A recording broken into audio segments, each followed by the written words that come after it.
कहाँ है लाश? सर वो उस कैबिन में।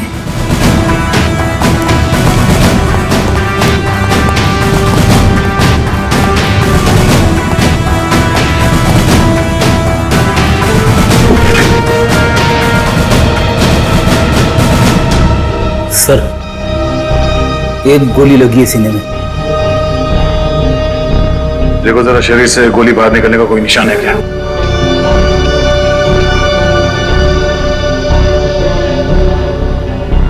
नहीं सर, कोई एग्जिट वोल नहीं है। गोली बाहर निकलने का कोई जख्म नहीं है।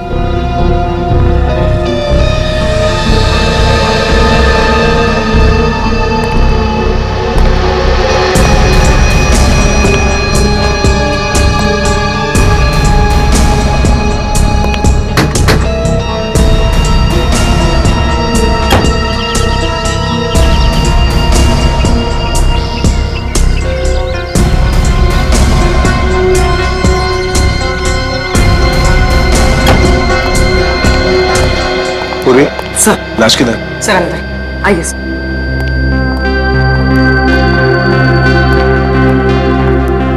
आए दे। क्या बात है? तुम्हारा खास दोस्त कहाँ है? अभिजीत? इस आदमी के शरीर में गोली लगी है और कोई एग्जिट वुंड नहीं है। सब कमरे को अच्छी तरह से चेक करो। Excuse me. हाँ प्लीज प्लीज।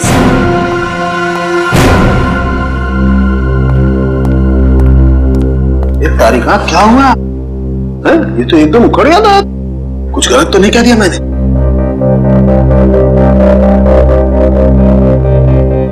कैसे हुआ ये सब? हमें नहीं पता है सर। क्या नाम है आपका? जी श्लोक। कितने लोग काम करते हैं यहाँ ऑफिस में? कोई 20-22 लोग। 20-22 लोग। दिन दहाड़े कोई आपके डायरेक्टर के कमरे के अंदर घुस जाता है, उसे मार देता है, और आप में से किसी ने कुछ नहीं देखा? सर मैं आपको सिर्फ इतना बता सकता हूँ कि जो कुछ भी हुआ है वो 1:30 से 2 के बीच हुआ होगा। खून किसने किया वो आप नहीं जानते। खून कितने बजे हुआ ये आपको मालूम है?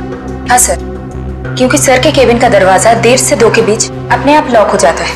क्यों लॉक हो जाता है? वो तो नहीं पता, सर ने ऐसे ही बनवाया है।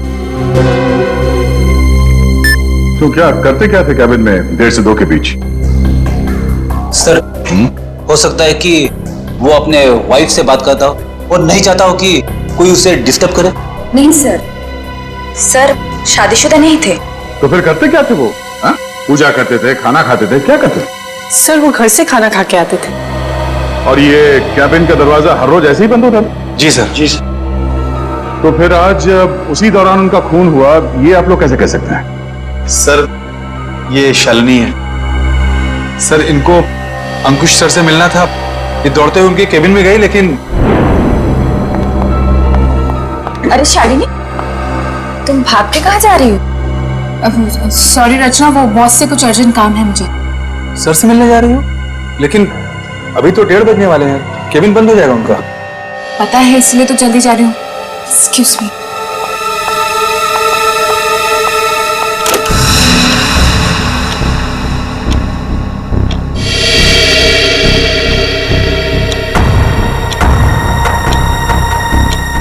अब और आधा घंटा वेट करना पड़ेगा।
क्या हो गया बॉस को? तो इसीलिए आप लोगों का मानना है कि दरवाजा बंद होने के बाद उनका खून हो। हाँ सर। सर कैबिन में कोई हथियार नहीं मिला। सर हो सकता है कमरे में कोई ऐसा मैकेनिज्म हो जिससे गोली खुद ब खुद चल गई हो।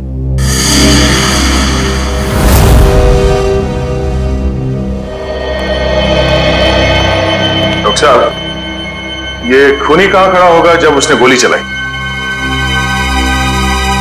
ये देखो, यहाँ टेबल पर खून के छींटे पड़े हुए हैं। इसका मतलब साफ है खूनी वहां खड़ा था जब तुम खड़े हो। और अगर गोली किसी मैकेनिज्म से चलाई गई है तो मैकेनिज्म इसी लाइन में होनी चाहिए। बिल्कुल। रेडी निकल, जरा देखो कोई मैकेनिज्म दिखता है क्या? मैकेनिज्म? हाँ, जिस वक्त अंकुश की मौत हुई उस वक्त ना कोई कमरे में बाहर से अंदर आया और ना कोई अंदर से बाहर गया। आप लोगों को पता है कि मौत कितने बजे हुई? हाँ, ऑफिस स्टाफ का कहना है कि दोपहर को 1:30 से 2 बजे के बीच। सही है। रायगर मोर्टिस लाश की जकड़न भी यही बता रही है।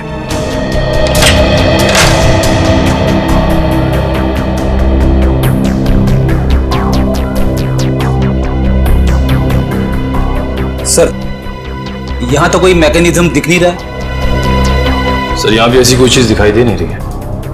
कमरे में कोई आया नहीं और कोई मैकेनिज्म भी नहीं है, तो फिर इस आदमी को गोली लगी कैसे? कि ऐसा तो नहीं कि ये दरवाजा लॉक होने से पहले इसे गोली लगी हो? एक बात बताइए, आप में से किसी ने ये दरवाजा बंद होने से पहले अंकुश को जिंदा देखा था? No sir. नहीं सर। ठीक है, एक काम करो, शुरू से बताओ जब आपके बॉस अंकुश यहाँ इस ऑफिस में आए। सर वो बहुत परेशान थे और उन्होंने कृतिका को अपने केबिन में बुलाया। Okay sir, okay. रचना, क्या हुआ? बॉस बहुत ज्यादा गुस्से में है, कृतिका को अंदर बुलाया है।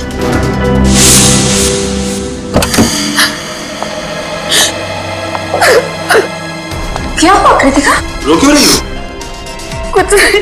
अरे बताओ ना, रो क्यों रही हो? कुछ नहीं हुआ। अरे बताओ तो कृतिका। तो कृतिका अभी कहाँ है? ऑफिस से चली गई क्या वो? नहीं सर, उसका बैग तो यही है।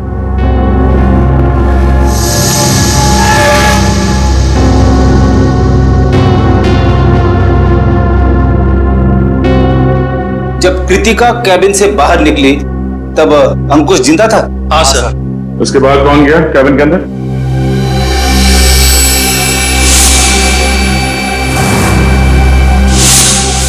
देखिए, हम एक सवाल 2 बार नहीं पूछेंगे आप लोगों से।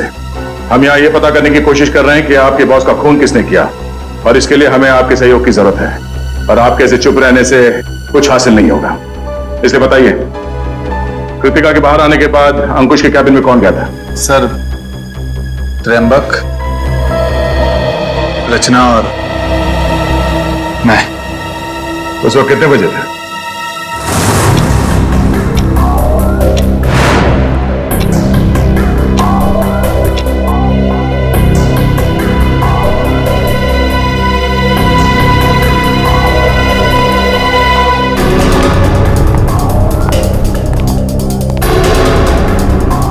सर, क्या हुआ?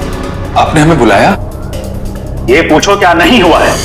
क्या सर, क्या नहीं हुआ? ईमानदारी नहीं हुई, वफादारी नहीं हुई। सर, हम कुछ समझे नहीं। देखो, तुम तीनों बहुत मुश्किल में हो। मुश्किल में? हाँ, मुझे ये पता चला है कि तुम तीनों में से कोई एक हमारे डिजाइन कंपेटिटर्स को बेच रहा है। नहीं सर, हम ऐसा नहीं कर सकते। हाँ सर, मुझे तो ये भी नहीं पता कि हमारे कंपटीटर्स है कौन। मेरे पास सबूत है और मैं तुम तीनों को जेल भिजवा सकता हूं, लेकिन मैं ऐसा नहीं करूंगा।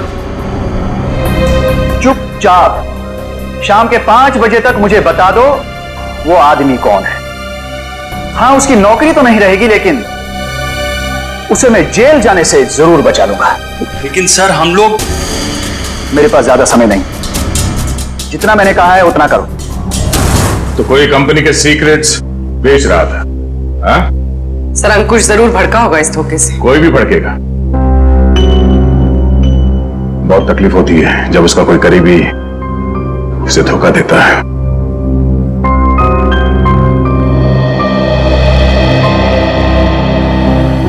तुम तीनों में से कोई एक धोखेबाज है, वरना अंकुश सिर्फ तुम तीनों से पूछताछ क्यों करेगा इस बारे में?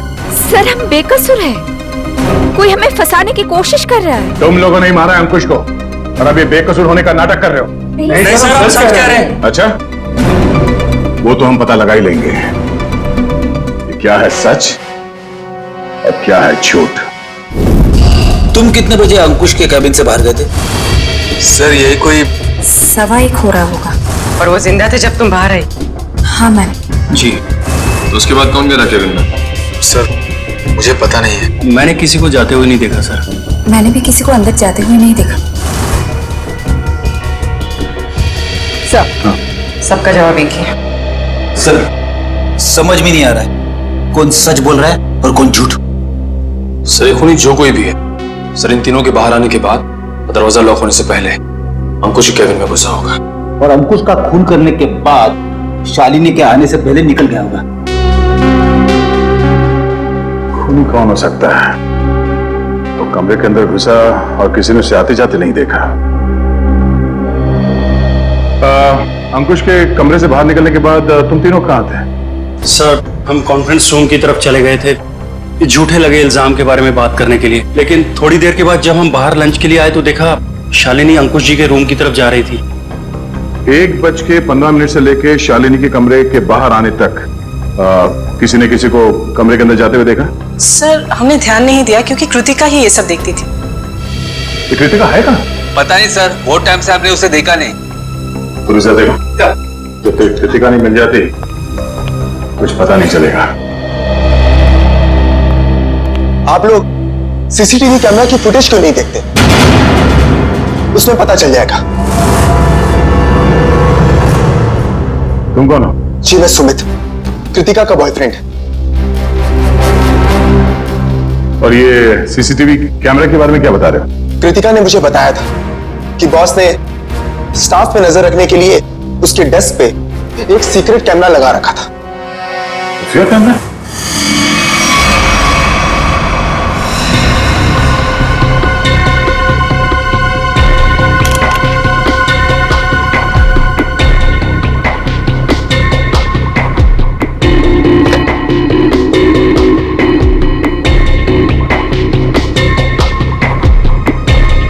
यहाँ पे तो कोई कैमरा दिख ही नहीं रहा है। खुफिया कैमरा है, छुपा के रखा होगा।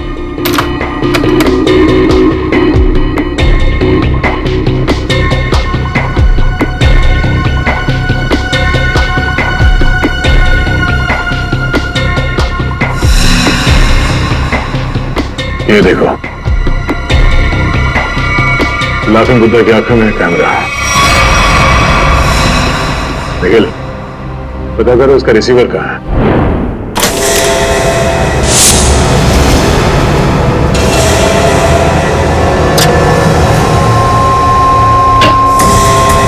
मैम! आशिका, मम्मी देखिए। अरे, कृतिका, कृतिका, क्या हो गया? सर इसने आत्महत्या करने की कोशिश की। जहर निकाल। इसे हॉस्पिटल ले जाना होगा। पीछे एम्बुलेंस है, उसमें डालो जल्दी। कृतिका, ठीक है। ले जाओ। ठीक क्या हुआ? संभाल। निखिल, उस खुफिया कैमरे का रिसीवर मिला? हाँ सर, उस सीक्रेट कैमरा का ये सब मिल गया है। गुड, जरा फुटेज प्ले करो। देखते हैं रचना, त्रिंबक और श्लोक के निकलने के बाद अंकुश के कमरे में कौन गया था।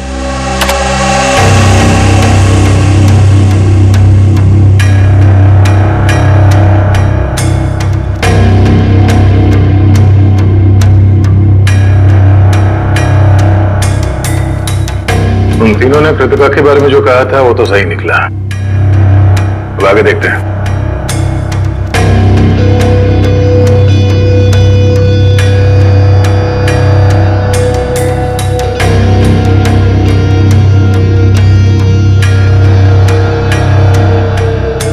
देखते हैं इस खुफिया कैमरे की आंखों ने ऐसा कुछ देखा है कि जो यहां काम करने वाले 20-22 लोगों ने नहीं देखा, और अंकुश की मौत हो गई।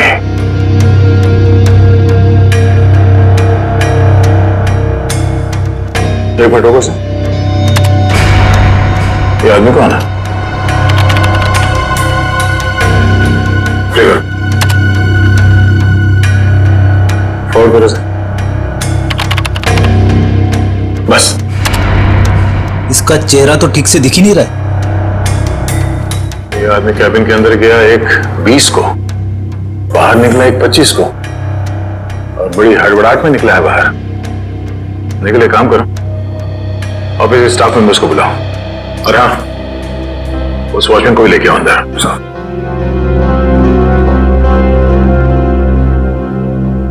आइए सब।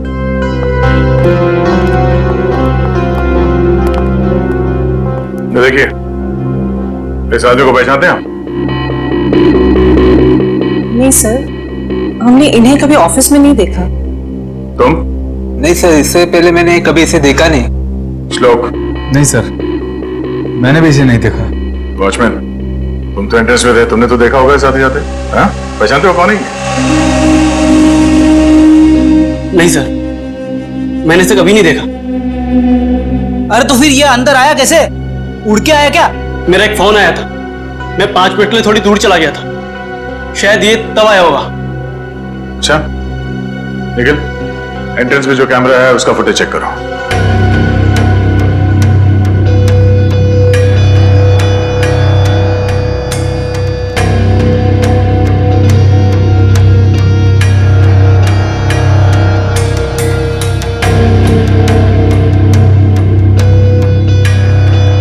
एक मिनट,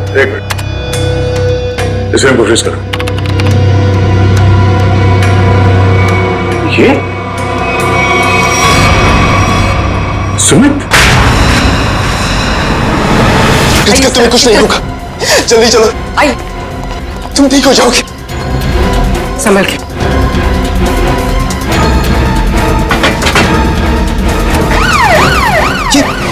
नहीं जा रहा। ये क्या कर रहे हैं सर? कृतिका के पास मेरा रहना जरूरी है। तुम आज इस ऑफिस में से पहले भी आए थे ना? हाँ, कृतिका बहुत परेशान थी, उसी ने मुझे फोन करके बुलाया था। अंकुश का खून करने के लिए? ये कैसी बातें कर रहे हैं आप लोग? सच है, वही कह रहे हैं, समझे? तुम अंकुश के कैबिन में घुसे, इसका खून करके वहां से निकल गए, और तुम कृतिका से मिले भी नहीं।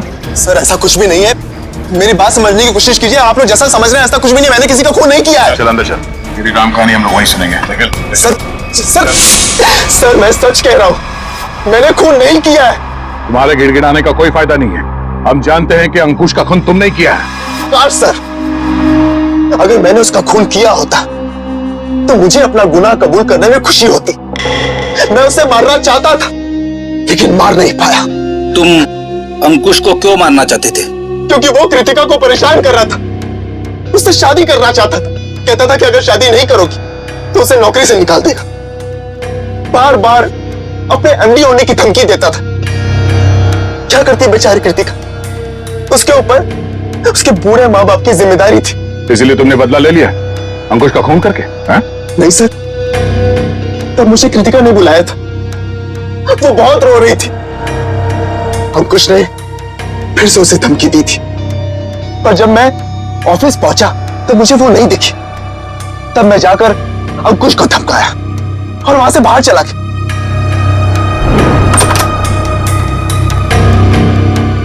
कौन हो तुम? बहुत हो गया अंकुश, कृतिका से दूर रहना, वरना क्या करोगे?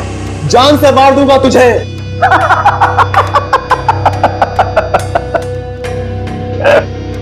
अरे जा, जो करना है कर, कृतिका सिर्फ मेरी बनेगी। अंकुश, तू यहां से निकल रहा है या मैं सिक्योरिटी को बुलाऊं? आउट।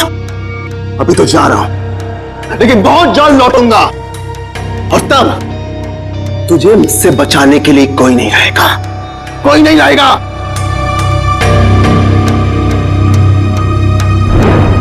हमारे पास सबूत है, तुम 1:20 में अंकुश के कमरे के अंदर गए थे और ठीक 1:25 को बाहर निकले थे। क्यों? फिर भी मैं बार बार यही कहूंगा कि मैंने खून नहीं किया है। देखो सुमित, दया सर को गुस्सा मत दिलाओ, सीधी तरीके से मान जाओ कि खून तुमने किया है, क्योंकि तुम्हारे जाने के बाद यहाँ की स्टाफ शालिनी जब कैबिन में गई तब अंकुश मरा पड़ा था। सर मेरा विश्वास कीजिए, मैंने खून नहीं किया है। प्लीज मेरा यकीन कीजिए आप लोग। याद दिखो। हाथ।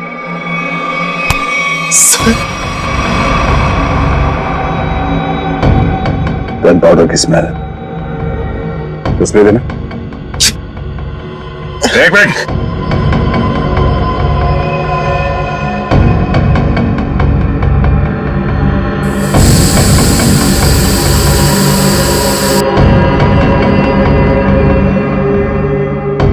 तुम्हारी उंगलियों पे गन पाउडर है, इसका मतलब है हाल ही में तुमने गोली चलाई है। नहीं सर, अंकुश का खून तुमने ही किया है। मैंने गोली नहीं चलाई है सर। तो फिर ये गन पाउडर तुम्हारी उंगलियों पे कैसे आया? सर प्लीज सर मेरा विश्वास। गन पाउडर कैसे आया तुम्हारे हाथ पे? सर वो मेरे पास मेरी अपनी गन उससे गलती से चल गई थी जब मैं आज अपने घर पर था। तुम्हारे पास अपनी गन है? लाइसेंस है? हाँ? नहीं। तो गैर कानूनी तरीके से गन रखी थी तुमने? हाँ? सिर्फ और सिर्फ अंकुश को मारने के लिए। अगर आज उससे कोई नहीं मारता तो मैं शायद उसे जरूर मार देता। तो गन कहाँ रखी है तुमने? बाहर फ्लावर पॉट में। गन को बाहर क्यों छोड़ा तूने? हाँ? क्योंकि कृतिका ने मुझे कसम दी थी कि मैं अपने साथ गन अंदर लेकर ना आऊं, वरना गुस्से में मैं कहीं उसके बॉस को मार ना दूं, इसलिए बाहर छोड़ दी। चल दिखा वो गन कहाँ है।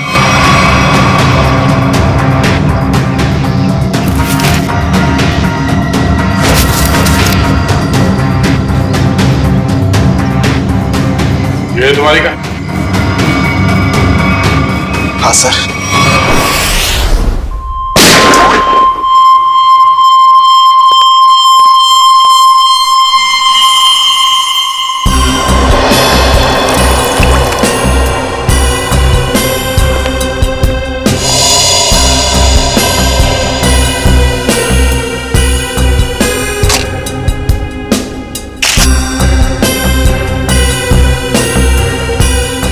मेरी समझ में नहीं आ रहा है कि आप लोग मेरी गन को चेक क्यों कर रहे हैं, जबकि मैं इसे ऑफिस में लेकर गया ही नहीं था। दोनों बार प्लांट में ही छिपा दिया था।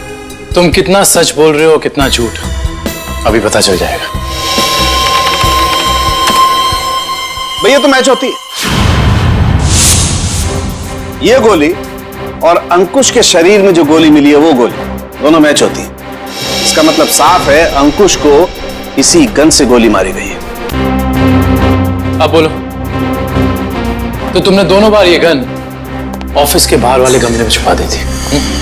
सर मैं आपसे बार बार कह रहा हूं कि मैंने अंकुश को नहीं मारा। जब मैं उसके कैबिन से बाहर निकल रहा था तो वो जिंदा था। जरूर मुझे कोई फंसाने की कोशिश कर रहा है।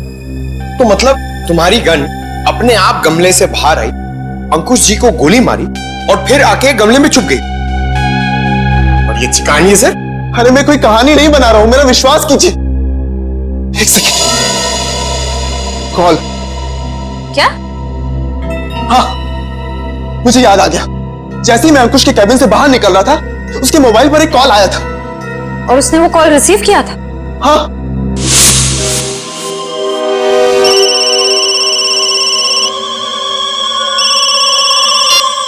हाँ बोल।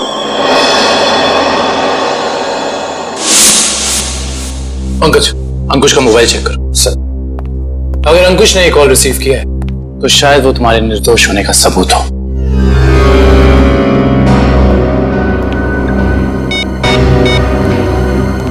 सर, अंकुश को 1:25 पे कॉल आया था सर, और 7 मिनट तक कॉल चली थी। 7 मिनट? 1:25 को कॉल आया था। दरवाजा बंद होता है ठीक 1:30 बजे, यानी कि दरवाजा बंद होने के 2 मिनट बाद तक ये कॉल चला। सर, शायद वो जिंदा था। पंकज, इस नंबर पर कॉल करके चेक करो कि वाकई इस आदमी की अंकुश से बात हुई थी कि नहीं।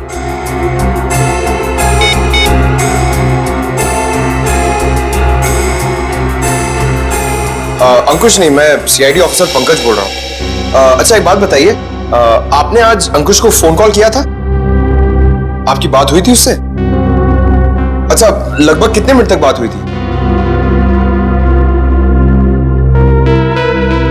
5 से 7 मिनट। अच्छा ठीक है, थैंक यू वेरी मच। नहीं, कोई टेंशन। सर 7 मिनट तक बात हुई थी सर। देखा सर, मैं सच कह रहा हूं, मैंने अंकुश को नहीं मारा है। इसका मतलब सुमित खूनी नहीं है, तो फिर खूनी कौन है? कहीं खूनी पहले से ही तो कैबिन में छुपकर नहीं बैठा था और दरवाजा लॉक होते ही उसने अंकुश को गोली मार दी और फिर वहां बैठकर इंतजार कर रहा था। और जब 2 बजे बाकी का सारा स्टाफ अंदर आया कैबिन में अंकुश की लाश देखने, तो मौका देखकर वो भी उनके साथ निकल गया।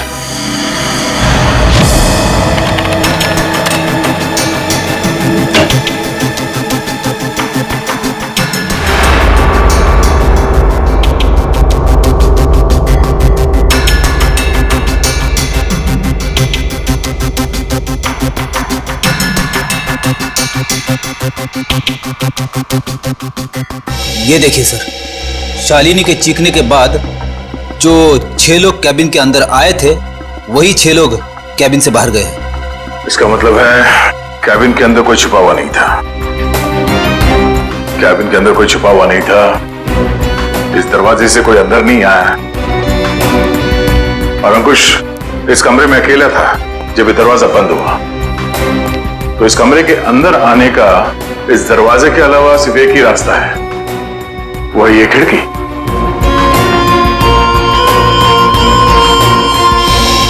मगर जब हम लोग इस कमरे के अंदर आए तो ये खिड़की अंदर से बंद थी।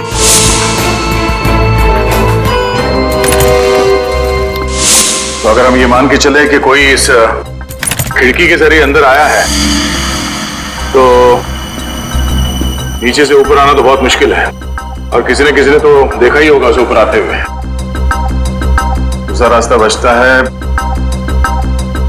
ऊपर टेरेस से।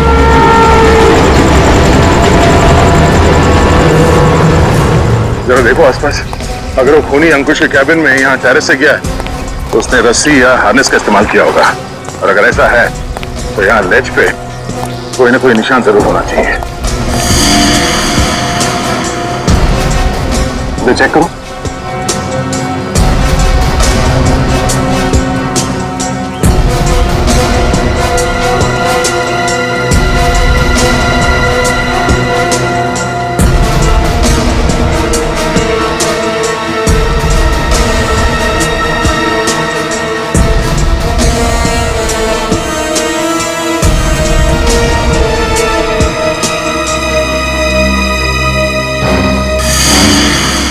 ये देखो, यहां पर निशान है।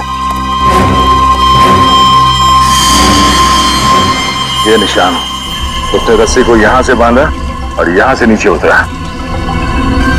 इसके ठीक नीचे यहां पे अंकुश का ऑफिस है। और फिर रस्सी सपोर्ट के लिए शायद वहां उस पे बांधा होगा। ये देखो, रस्सी के घिसने का निशान है यहाँ पे। इसका मतलब है उसने रस्सी यहाँ इस पाइप पे बांधा और वहां से नीचे अंकुश के कैबिन में गया। कमाल है सर, खूनी इतना कुछ करता रहा लेकिन किसी ने उसे देखा तक नहीं। खूनी ने जिस तरीके से मेहनत की है खून करने के लिए, उससे तो साफ साफ दिख रहा है सर, उसके दिल में कितनी नफरत भरी पड़ी थी अंकुश के लिए। ये पता करना पड़ेगा कि वो है कौन जिसे अंकुश से इतनी नफरत थी, और उसे ये भी पता था कि अंकुश के कैबिन का दरवाजा 1:30 से 2 बजे के बीच बंद होता है। हो ना हो ये कोई ऑफिस का ही आदमी है।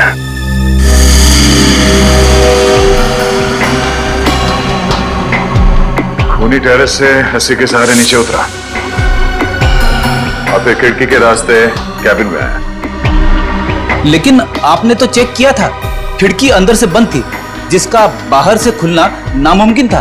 एग्जैक्टली फ्रेडी, इसका मतलब है खून होने से पहले खूनी ने या उसका साथ देने वाला कोई ना कोई इस ऑफिस में था जिसने छुपके से ये लैच, खिड़की का लैच खोल दिया ताकि इसे बाहर से खोल सके। फिर सर खूनी ने खिड़की को अंदर से लॉकअप किया। ये शायद तब हुआ होगा जब ऑफिस के बाकी के स्टाफ मेंबर्स अंकुश की लाश देखने के लिए कैबिन के अंदर घुसे। खूनी यहाँ से अंदर आया और उसने अंकुश को गोली मार दी। गोली चलने की आवाज नहीं आई, शायद गन पे साइलेंसर लगा हुआ था। और फिर अपना काम करने के बाद खूनी वापस इस खिड़की से ऊपर चला गया।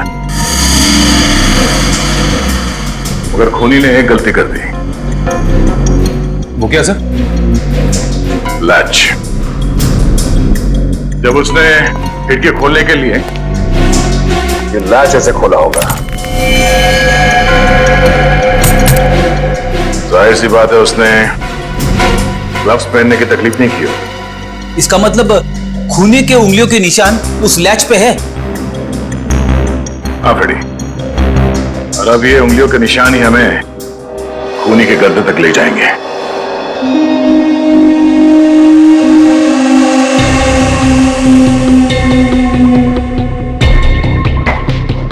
सर आप लोग हम पर शक कर रहे हैं?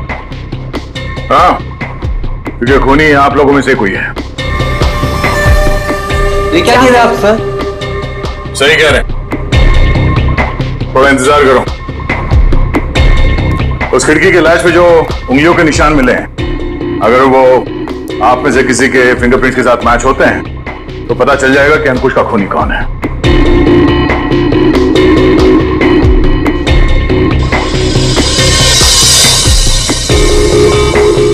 ठीक, आप जाइए। आप आइए।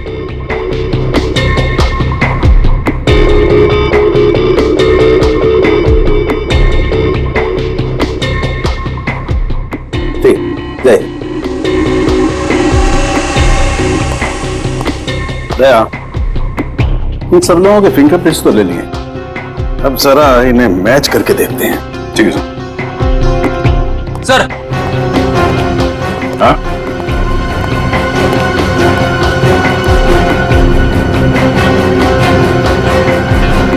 खूनी ने टेरेस से नीचे उतरने के लिए जिस रस्सी का इस्तेमाल किया था वो रस्सी कहीं मिल नहीं रही है।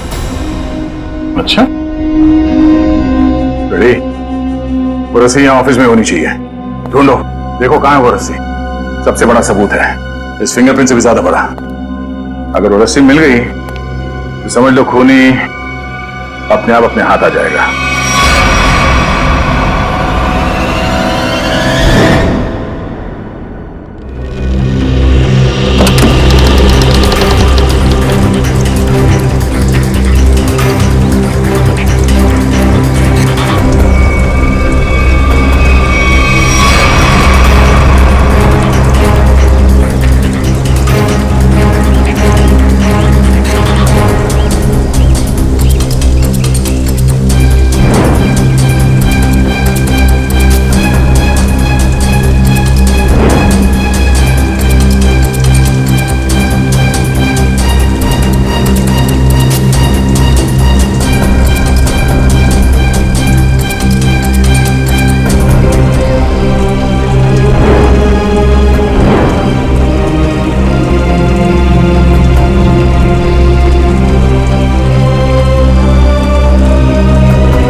सॉरी भाई दया। क्या बात है डॉक्टर तारिका? केबिन में मिले फिंगरप्रिंट्स इनमें से किसी से मैच नहीं हो रहे। ये कैसे हो सकते डॉक्टर तारिका? इनमें से किसी न किसी के उंगलियों के निशान मैच होने चाहिए थे। आप लोगों से कोई गलती हो गई होगी। नहीं यार दया, ऐसा नहीं है, हमसे कोई गलती नहीं। हो सकता है दया इनमें से कोई खूनी नहीं होगा, तो खूनी नहीं होगा तो फिंगरप्रिंट्स कैसे मैच होंगे? हो सकता है इस बार गलती आप लोगों से होगी। नहीं, मैं सही हूं और मैं साबित भी कर सकता हूं। खूनी इन्हीं में से कोई है और वो खुद ब खुद सामने आएगा। सामने आ जाएगा मतलब तुम्हारे सामने आकर के खड़ा हो जाएगा, कहेगा लीजिए दया जी मैंने खून किया, मुझे हथकड़ी पहना दीजिए। यार बात कर। डॉक्टर साहब इस बार ऐसा ही कुछ होगा। डॉक्टर साहब ने आप लोगों के हाथ पे एक केमिकल लगाया था। वो केमिकल रिएक्ट करेगा और वो केमिकल तब रिएक्ट करेगा जब आप में से जो खूनी है वो ऊपर टेरेस पे जाके पानी के टैंक के अंदर से वो रस्सी निकालेगा। वो रस्सी हमें तब मिल गई थी जब पहली बार हम लोग छत पे गए थे।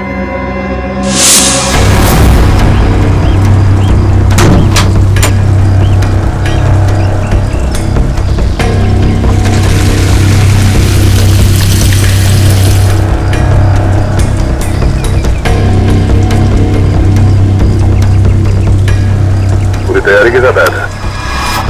उस रस्सी पे हमने एक केमिकल लगाया है और वो केमिकल तब रिएक्ट करेगा जब आप लोगों के हाथ पे लगा हुआ केमिकल उसके कांटेक्ट में आएगा। आप लोगों के हाथ चमकने लगेंगे अंधेरे में। Lights off.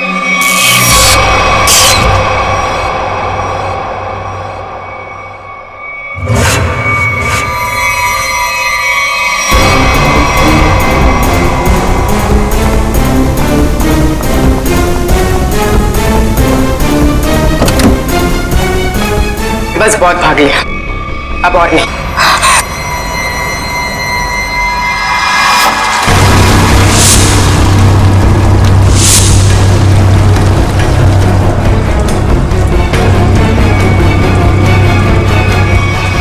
तुमने अंकुश को क्यों मारा?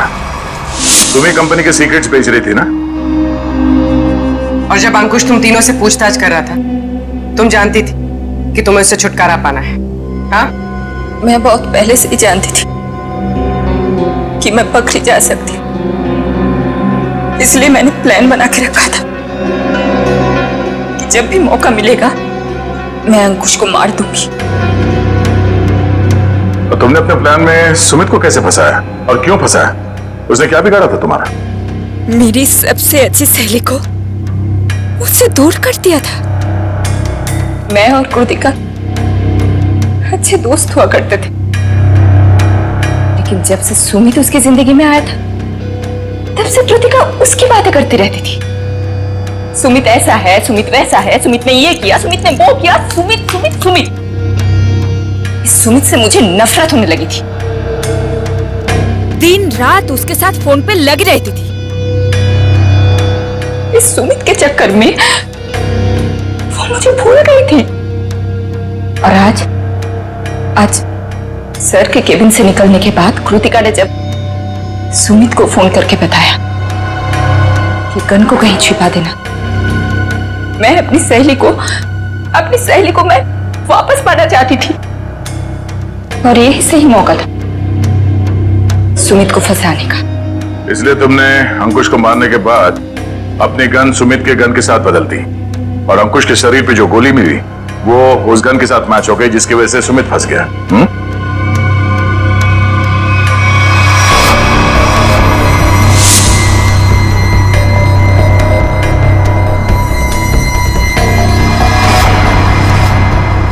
और जब अंकुश अपने कैबिन में तुम तीनों पे भड़क रहा था, उस वक्त तुमने चुपके से उस खिड़की का लैच खोल दिया।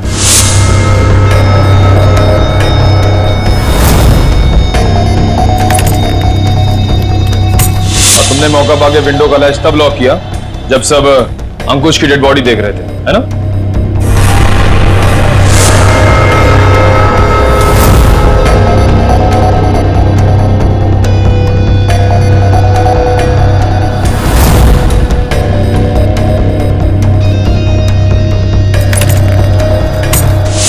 तुम्हें कैसे मालूम कि सुमित के पास कौन सी गन है?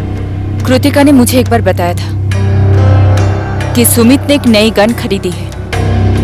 ठीक वैसी गन मैंने भी खरीदी। और आज जब सुमित दोबारा ऑफिस में आया तो मुझे पता था कि वो गन फिर से कहीं बाहर रख के आया होगा और मौका मिलते ही मैंने वो गन बदल दी। क्या फायदा हुआ तुम्हें ये सब करके? हाँ?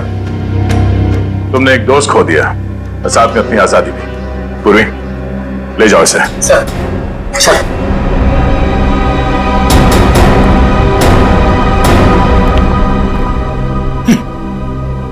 लोग भी दोस्ती में क्या क्या करते हैं सर। हाँ फ्रेडी, कुछ तो पीठ पे छुरा घोंपते हैं।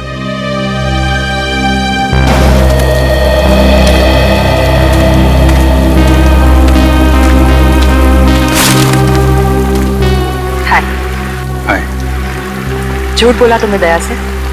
हाँ, भाई जैसा ना वो तुम्हारा, इस तरह से दिल दुखाया? कैसी बात कर रहे हो तारिका? मैं तो सपने में भी उसका दिल दुखाने की नहीं सोच सकता। उसको दुख ना हो इसलिए मैंने झूठ बोला। अभिजीत, झूठ के पैर नहीं होते, वो ज्यादा दूर तक चल नहीं सकता। तुम्हें दया को सब कुछ सच सच बता देना चाहिए था। बताया था मैंने सच उसे, कड़वा सच। मैं सिर्फ ये जानने आया था कि श्रेया ने उस लड़के को वहां बुलाया या नहीं। नहीं, वो हाँ बोल दिया श्रेया ने, लेकिन जब मैंने दया का चेहरा देखा लगा जैसे किसी गोली ने उसके सीने को चीर दिया है।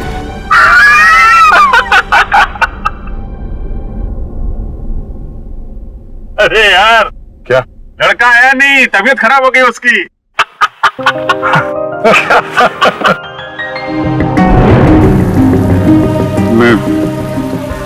मैं दया को इस हालत में नहीं देख सका। मैंने बात पलट दी, मैंने कहा कि मजाक था। सिद्धार्थ का परिवार तो आया ही नहीं। मैं जानता हूं ये गलत है तारिका, लेकिन ये गलत उस समय मुझे सही लगा। और दया का इतना इंपॉर्टेंट लेटर श्रेया को ना देना, ये भी तुमको सही लगा?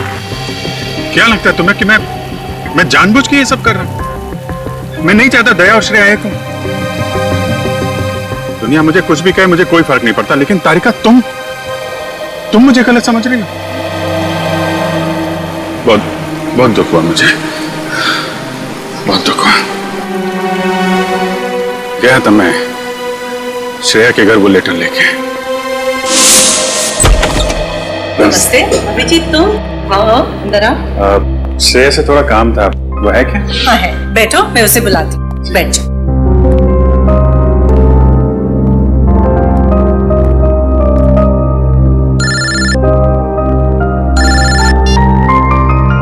अरे भाई, तुम्हारा ही काम करने आया हूं यार। अरे भूल कैसे सकता हूं, लेटर है मेरे पास, अभी दिया नहीं है। जैसे ही श्रेया आती है ये लेटर उसके हवाले कर दूंगा। हैं? अरे यार थोड़ा तो सब्र रखो यार। हाँ मैं करता हूं। नमस्ते अंकल। अभिजीत, मैं तुम्हारे हाथ जोड़ता हूं, तुम दया का कोई भी लेटर श्रेया को नहीं दोगे। लेकिन दया और श्रेया तो... मैं जानता हूं दया और श्रेया कुछ कहते नहीं, लेकिन वो एक दूसरे के काफी करीब हैं। मगर मैं अब नहीं चाहता हूं कि श्रेया अपना फैसला बदले। ये तो दोनों के साथ ज्यादती होगी। आप अभिजीत, मैं मजबूर हूं। मैंने पिछले साल सिद्धार्थ के पिता से एक बड़ी रकम उधार ली थी, जो मेरे अलावा मेरे घर में कोई नहीं जानता।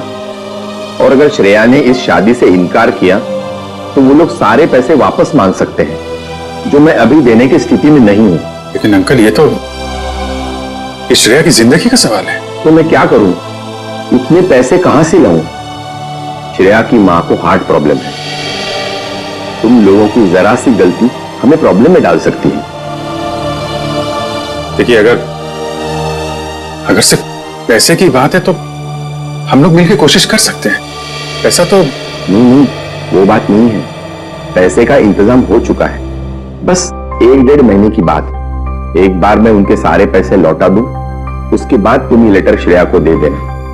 लेकिन तब तक ये बात हम दोनों के बीच ही रहनी चाहिए, प्लीज। ये आपने बड़ी मुश्किल में डाल दिया। दया से कोई बात छुपाना इतना आसान नहीं है। अब ये बात ना मैं श्रेया को बता सकता हूँ और ना दया को। दया तो इस बारे में कुछ नहीं जानता। वो तो तुम्हें गलत समझ रहा है। इनफैक्ट नफरत करने लगा है तुमसे। जानता हूँ वक्त ने गलतफहमी पैदा कर दी है, लेकिन ये भी जानता हूँ कि सही वक्त आने पर सब ठीक भी हो जाएगा।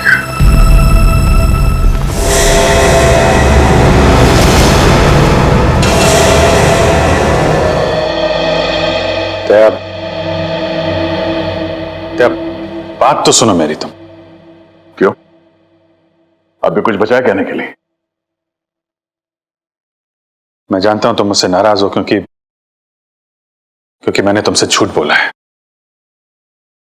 मगर जानते हो क्यों? क्योंकि उस दिन मैंने तुम्हारे चेहरे पे खुशी देखी थी और उस चेहरे पे मैं दर्द नहीं देख सकता था दया, सिर्फ इसलिए मैंने तुमसे झूठ बोला था। तुम मेरे चेहरे पे दर्द नहीं देखना चाहते थे ना, लेकिन तुमने खुशी क्यों छीन ली मेरी? हाँ? तुम जानते थे कि श्रेया से मैं अपने दिल की बात नहीं कह सकता था, मुझ में इतनी हिम्मत नहीं थी, इसलिए मैंने वो सारी बातें उस चिट्ठी में लिख दी और सोचा कि मेरा सबसे अच्छा दोस्त वो चिट्ठी श्रेया तक पहुंचाएगा।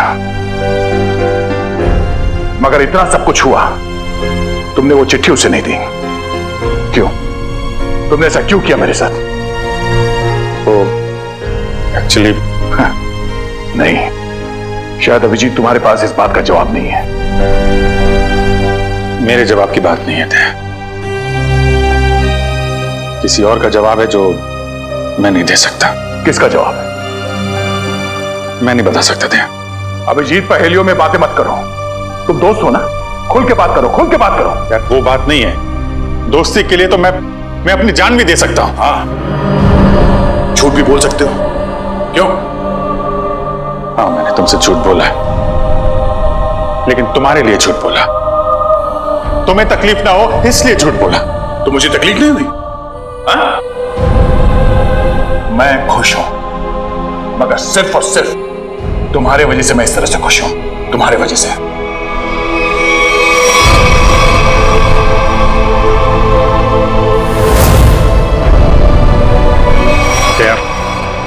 एक मिनट यार, प्लीज, ये श्रेया का गुस्सा मुझ पे मत उतारो यार। मैं गुस्सा श्रेया पे नहीं, मुझे गुस्सा तुम पे आ रहा है। क्यों? कसूर क्या है मेरा? यही कि मैं तुम्हें खुश देखना चाहता हूं। अरे यार, सिद्धार्थ वाली बात तुमसे किसने बताई? श्रेया के घर कौन लेके गया था तुम्हें? अरे तुम और श्रेया एक साथ होते तो दुनिया में सबसे ज्यादा खुश मैं होता यार, मैं। मगर श्रेया और मैं एक साथ तो नहीं है ना?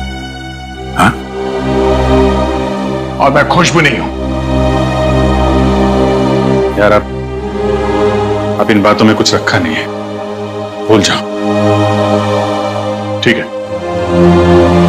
मैं भूलने के लिए तैयार हूं, मगर मेरे दिल की तसल्ली के लिए एक बार मुझे बता दो, तुमने वो चिट्ठी श्रेया को क्यों नहीं दी? नहीं, वो उसका जवाब मैं अभी नहीं दे सकता दया यार, मुझसे मत पूछो। क्यों ना पूछूं? इस एक सवाल का सीधा असर मेरी आने वाली जिंदगी भी पड़ता है और हमारी दोस्ती पे भी। मतलब अगर इस सवाल का जवाब मैंने नहीं दिया तो हमारी दोस्ती खत्म? मैंने ऐसा नहीं कहा। अरे रहने दो यार, अगर हमारी दोस्ती इतनी सस्ती है कि एक छोटे से आंधी के झोंके से उसकी नींव डगमगा जाए, तो मुझे भी ऐसी दोस्ती में कोई दिलचस्पी नहीं है।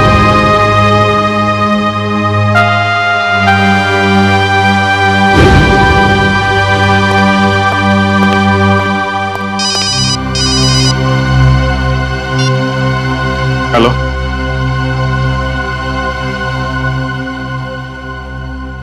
जी हाँ, सीआईडी ब्यूरो। जान खतरे में? एक मिनट, कहां से बोल रहे हैं आप?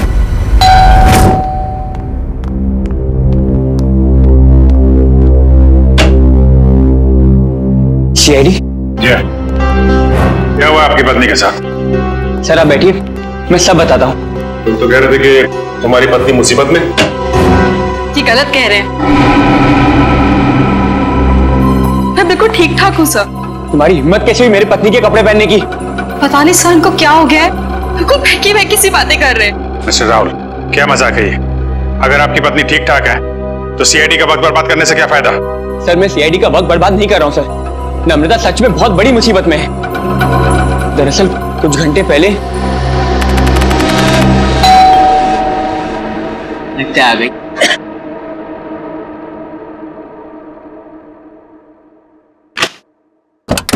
हाँ साहब, आपका नया बावर्ची साहब। अरे बॉस, लगता है आप गलत पते पे आ गए। पता भी यही है, घर भी यही है।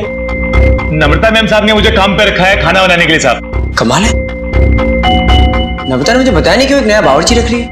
बोलो साहब, खाने में क्या क्या बनाऊं साहब? अरे वो नम्रता आ जाएगी थोड़ी देर में, वही बता देगी खाने में क्या बनाना है। तब तक ये काम करो, तुम मेरे लिए एक कप चाय बना दो। ठीक है साहब। रसोई का है साहब? उस तरफ। उस तरफ।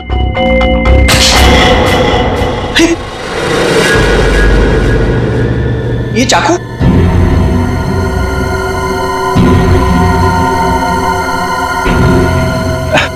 घबराइए मत साहब, इससे मैं फल काटता हूँ, भाजी काटता हूँ साहब, और मांस भी काटता हूँ साहब।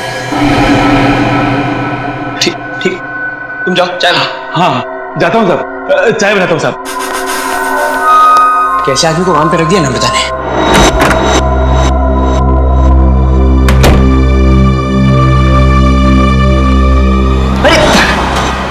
क्या साहब, डर गए क्या? ऐसे अचानक सामने आ गए तो कोई भी डरेगा ही ना। ये लो साहब आपकी कॉफी। मैंने चाय बोली थी। क्या साहब, आपने कॉफी तो मंगाया था साहब, वही लाया हूँ साहब। अरे यार मैंने चाय बोली थी। अरे कैसे बदतमीजी से बात करो तुम? अरे एक तो गलती करो, ऊपर से बदतमीजी से बात कर रहे हो मेरे साथ। कैसा आदमी रख दिया है। सॉरी डार्लिंग, आने में थोड़ी देरी होगी। तो मॉल में ना अच्छी सी सेल लगी है तो कुछ ज्यादा ही शॉपिंग कर ली। एक्सक्यूज मी, कौन है आप? और यूं घर में कैसे घुसे चली आ रही है? अच्छा जी, मैंने कुछ ज्यादा खर्चा कर दिया तो इसलिए तुम अपनी पत्नी से ऐसे बात करोगे? पत्नी? कौन हो तुम? और नम्रता कहाँ है? तुम्हारे सामने। अच्छा, अब समझ में आया। मेरी पत्नी ने ही कहा है ना तुम्हें मेरे साथ मजाक करने के लिए, है ना? राहुल, तुम्हें क्या हो गया? क्यों बहकी बहकी बातें कर रहे हो? बहुत हो गया ये बकवास। हाँ, कहाँ है नम्रता? मैं अभी नम्रता को फोन करता हूँ।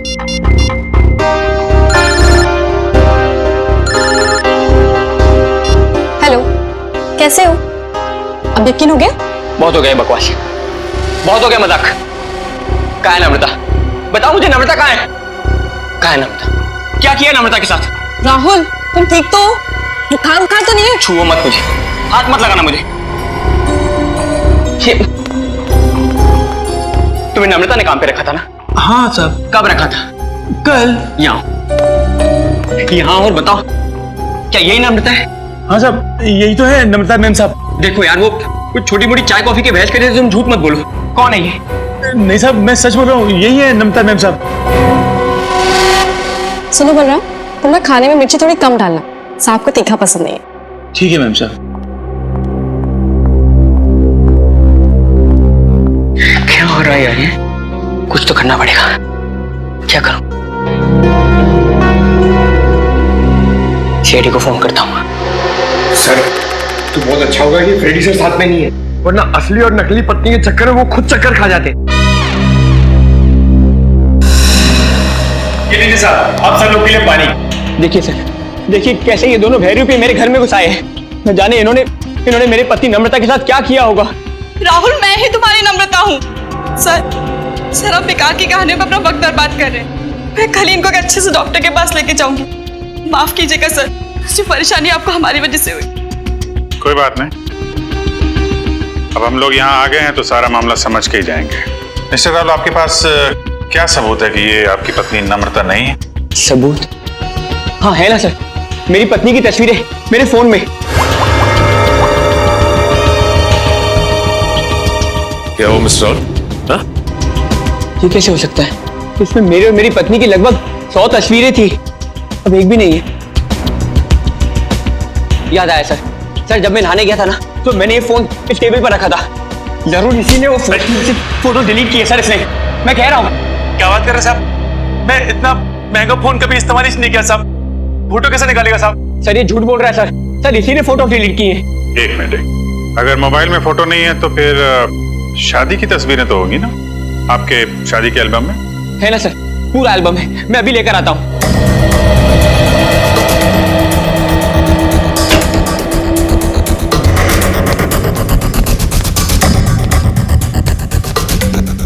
सर ये लीजिए सर, हमारी शादी का एल्बम। अब हो जाएगा दूध का दूध और पानी का पानी।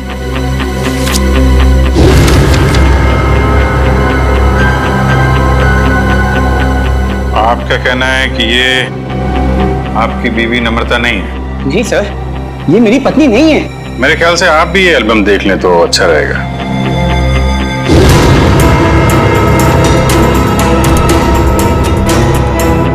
ये कैसे हो सकता है सर? ये कोई बहुत बड़ी साजिश है।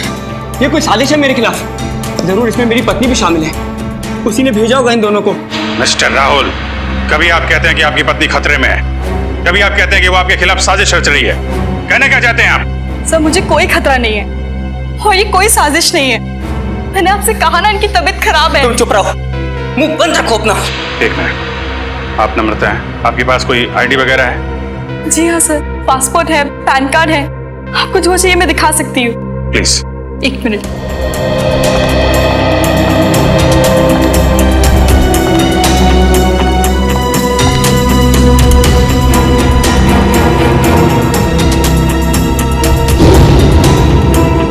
नम्रता, आईडी के हिसाब से तो यही नम्रता है। सर ये भी तो हो सकता है कि इस लड़की का नाम भी नम्रता हो और इसी बात का फायदा उठाकर ये मेरी पत्नी की जगह लेना चाहती हो।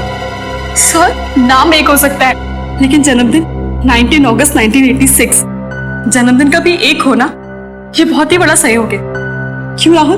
अच्छा ये बताइए कि आपकी पत्नी का जन्मदिन भी क्या इसी दिन आता है? हाँ सर, तारीख तो हुई है पर ये सहयोग भी तो हो सकता है ना सर। ये संयोग है, वो संयोग है। मिस्टर राहुल, हम आपकी बात पे यकीन करें तो करें कैसे और क्यों? सर मैं सच कह रहा हूँ सर, ये झूठ बोल रही है। तुम नम्रता हो ना, तो ये बताओ कि हमारी शादी की सालगिरह कब है? बताओ ना, हमारी शादी की सालगिरह कब है?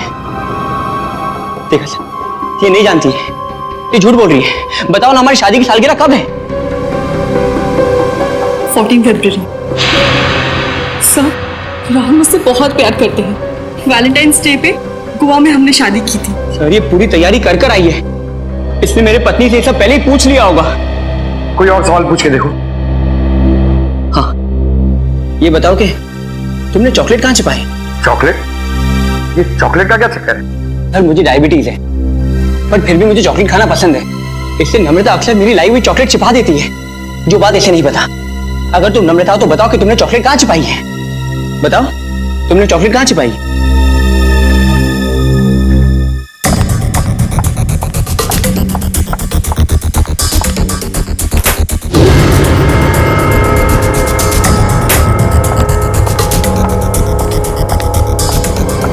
ये रही चॉकलेट, मैं तुम्हें खाने नहीं दूंगी, डायबिटीज है तुम्हें। मुझे डायबिटीज नहीं है, मुझे दे दीजिए। अब क्या कहना आपको मिस्टर राहुल? सर ये लोग पूरी तैयारी कर कर आए हैं। ठीक है, एक पल के लिए हम आपकी बात मान लेते हैं, लेकिन ये आपकी पत्नी है या नहीं, इसका जवाब तो इस घर में ही मिलेगा। तलाशी लो घर की।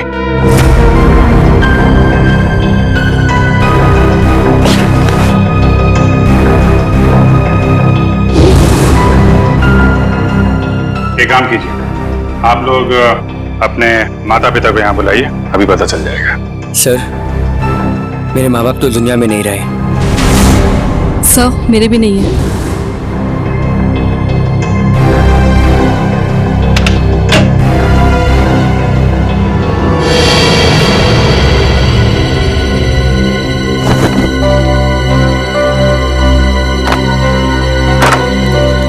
पंकज, ऐसी जगह पे ये डस्टबिन कैसे पड़ा? तो कोई रिश्तेदार दोस्त वो तो होंगे शहर में ना, उनको बुलाइए। सर दरअसल हम कुछ ही दिन पहले बैंगलोर से यहाँ शिफ्ट हुए हैं। यहाँ हम किसको भी नहीं जानते। ओह, तो तुमने ये भी पता लगा लिया है?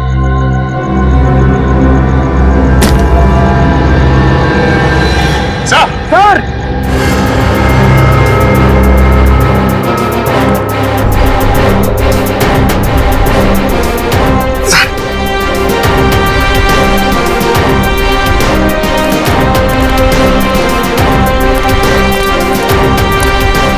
सर, लाश।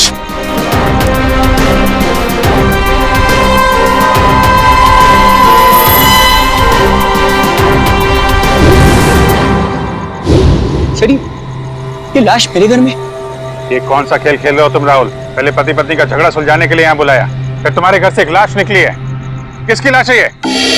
सर मुझे कुछ नहीं पता सर। सर मैं इसे जानता भी नहीं। सर मैं भी इसे नहीं जानती। तुम जानते हो? नहीं साहब, मैं नहीं जानता उसको। सर ये देखिए सर, यहाँ इसके सीने पे गोली मारी और इसके गले पे खरोच का निशान भी है। घाव तो बिल्कुल ताजे हैं, लगता है कुछ घंटों पहले इसे मारा गया है। कोई आईडी वगैरह मिली? एक मिनट।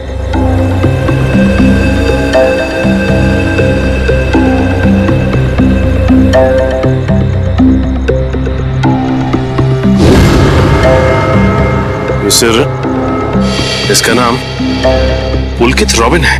पुलकित रॉबिन? सर मैंने इसका नाम कहीं पढ़ा है। पढ़ा है? कहाँ पढ़ा है? अरे सर ये तो एक बहुत ही मशहूर टीवी सीरियल राइटर है सर, साउथ बहू का सीरियल।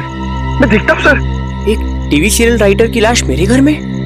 पंकज मोबाइल पे देखो, इंटरनेट पे इस पुलकित रॉबिन की फोटो निकालो, देखो कहीं ये वही आदमी तो नहीं।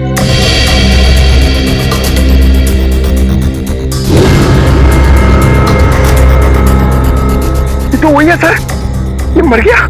अरे उस शो का क्या होगा? मैं तो हर एपिसोड देखता था। अभी एक नया अच्छा ट्रैक चालू हुआ था। सर मैं तो ये सब में फंस नहीं जाऊंगा ना सर? मिस्टर राहुल, तुम्हारे घर से एक लाश मिली है। लाश जब तक खूनी पकड़ा नहीं जाता आप सब लोग हिरासत में रहेंगे। सचिन घर सीज कर दो और इस पुलकित रॉबिन का एड्रेस निकालो। अब राधिका समीर से कहेगी दूर हो जाओ मेरी नजरों से, मैं तुम्हारी शक्ल भी नहीं देखना चाहती। समीर राधिका की नजरों से दूर हो ना हो, लेकिन हम सीआईडी वाले आपकी नजरों से दूर नहीं होने वाले। सीआईडी? और मेरे घर में?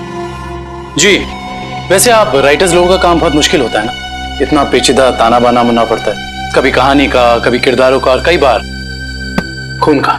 दरअसल मैं समझी नहीं, आप लोग यहाँ क्यों आए हैं?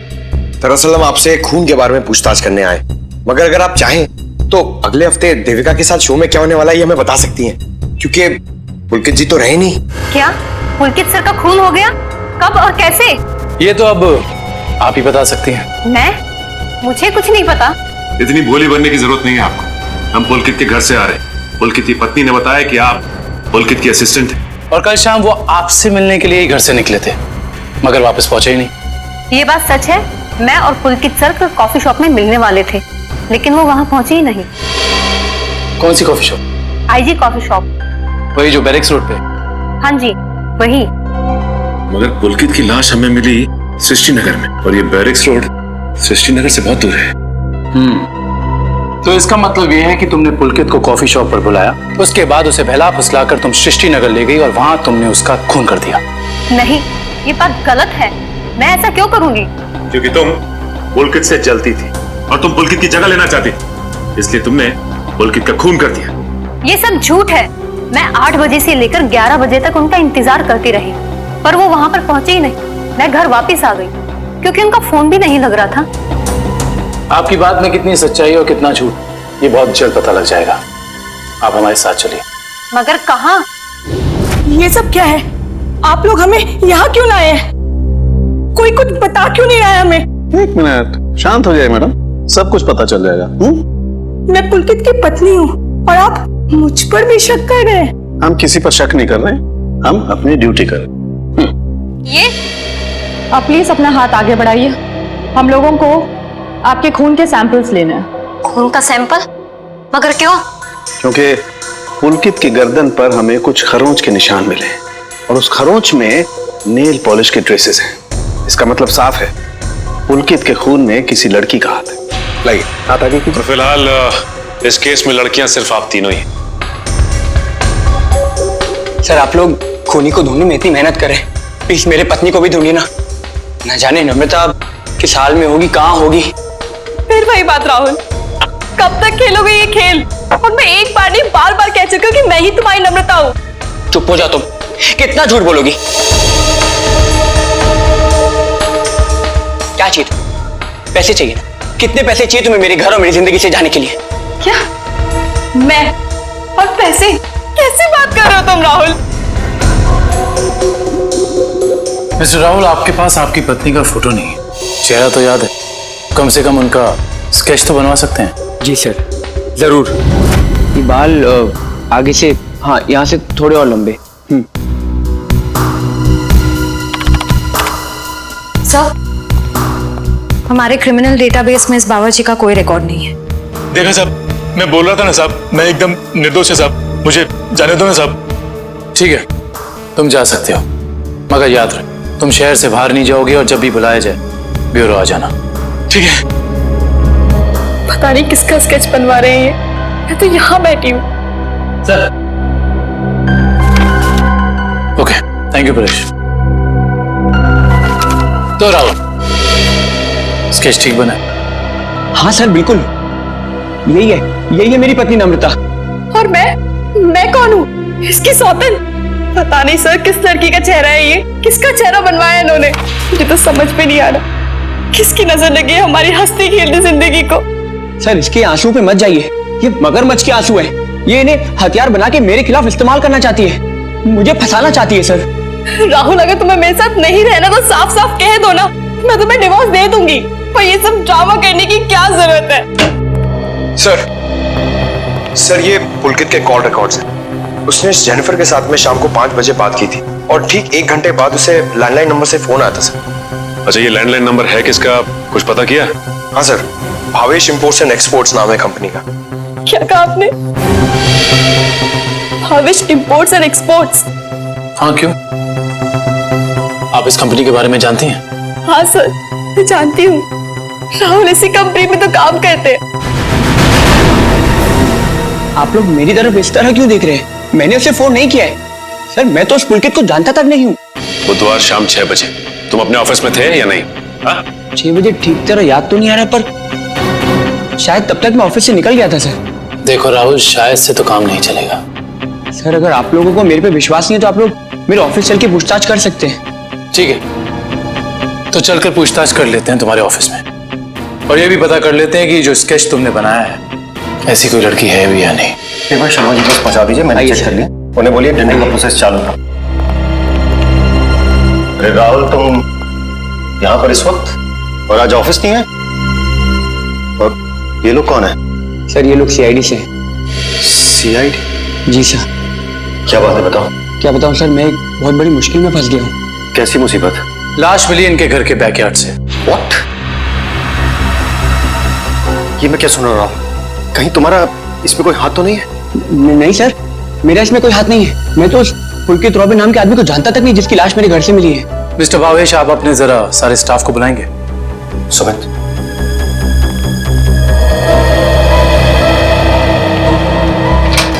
सुनो, सबको बॉस अंदर बुला रहे हैं।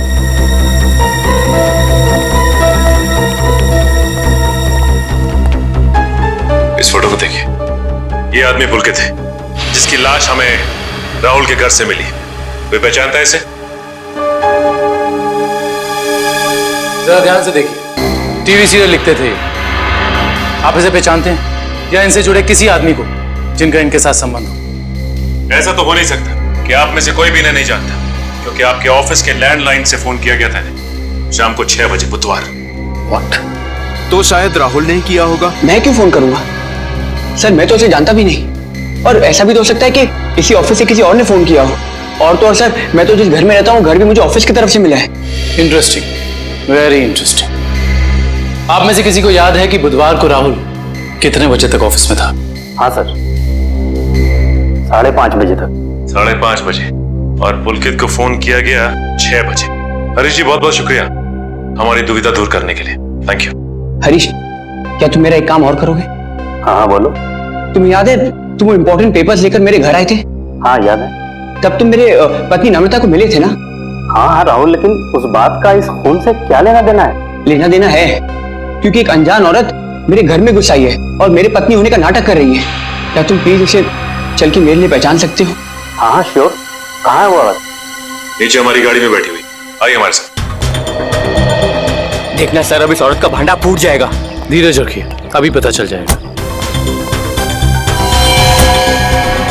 अरे हरीश जी, कैसे हैं आप? हेलो नम्रता, मैं ठीक हूँ, तुम कैसे हो? क्या बताओ, पता नहीं राहुल को क्या हो गया। हरीश, ये तुम क्या कह रहे हो यार? ये मेरी पत्नी नम्रता नहीं है। व्हाट? ये कैसी बात कर रहे हो राहुल?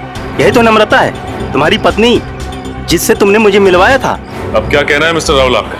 है कोई जवाब आपके पास? हरीश, लगता है तुम्हारी आंखों का नंबर बढ़ गया है। जाके अपनी आंखें टेस्ट करवाओ। तुम एक ही बार मिलो, इसलिए शायद इसे पहचान नहीं पा रहे हो। हाँ मिस्टर राहुल, मेरे चश्मे का नंबर जरूर बढ़ गया है, लेकिन मेरी याददाश्त कमजोर नहीं हुई है। यही नम्रता है। यकीन नहीं होता ये सब में तुम भी शामिल हो। सर मैं कह रहा हूँ, पुलकित के खून में ना इसी का हाथ है। अरे ये कैसी बात कर रहे हो राहुल? तुम्हारा दिमाग खराब हो गया है? सर ये झूठ बोल रहा है। मैं ठीक कह रहा हूँ सर। राहुल, ठीक और गलत का फैसला हम लोग करेंगे, आप नहीं। सर मैं आपको कुछ बताना चाहती हूँ। सर कुछ साल पहले राहुल को एक मानसिक बीमारी थी और शायद उन्हें वो बीमारी वापस हो गई है। क्या? इतनी बड़ी बात तुमने हमसे छुपाई क्यों? ये भी पता कर आई हो तुम? सर ये सच है कि मुझे बीमारी थी, पर अब मैं बिल्कुल ठीक हूँ। अब चाहे तो बैंगलोर में मेरे साइकियाट्रिस्ट से बात कर सकते हैं। हाँ सर, मैं भी वही कह रही हूँ। ये बिल्कुल ठीक हो गए थे, पर शायद इन्हें दोबारा दौड़ना पड़ रहा है। ये मुझे पहचानने से इनकार कर रहे हैं। सर शायद इन्होंने ही पुलकित को मारा होगा। चुप हो जाओ तुम। एक तो मेरी बीवी को गायब कर दिया, ऊपर से मेरे पे झूठा इल्जाम लगा रही है। मैं इसे जान से मार दूंगा। पीछे हो। क्या बिगाड़ा है मैंने राहुल तुम्हारा?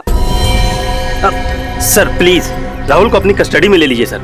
देखिए ना, अपनी पत्नी को दिन दहाड़े जान से मारने की धमकी दे रहा है ये। पुलकित का खून राहुल ने किया है या किसी और ने, इसका पता तो हम लगा ही लेंगे, मगर ऐसा तो हो नहीं सकता कि पुलकित को मरते हुए किसी ने देखा या सुना ना हो। उस मोहल्ले के लोगों से पूछताछ करनी होगी। सर आसपास के सभी घरों में हमने पूछताछ कर ली है, बस ये एक आखिरी घर बाकी है। चलो यहाँ भी पूछ के देखते हैं। संभल के।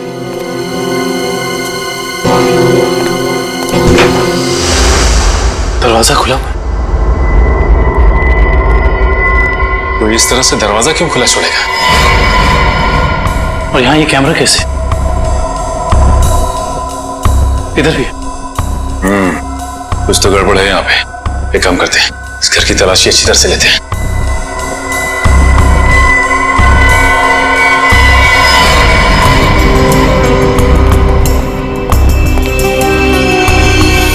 सर जल्दी आइए। ये देखिए एक और कैमरा, 2 कंप्यूटर स्क्रीन, स्पीकर्स और हेडफोन्स। दो कंप्यूटर स्क्रीन एक साथ बाहर, और यहाँ कैमरास भी लगे। कहीं यहाँ वीडियो एडिटिंग तो नहीं चल रही? इसे ऑन करो।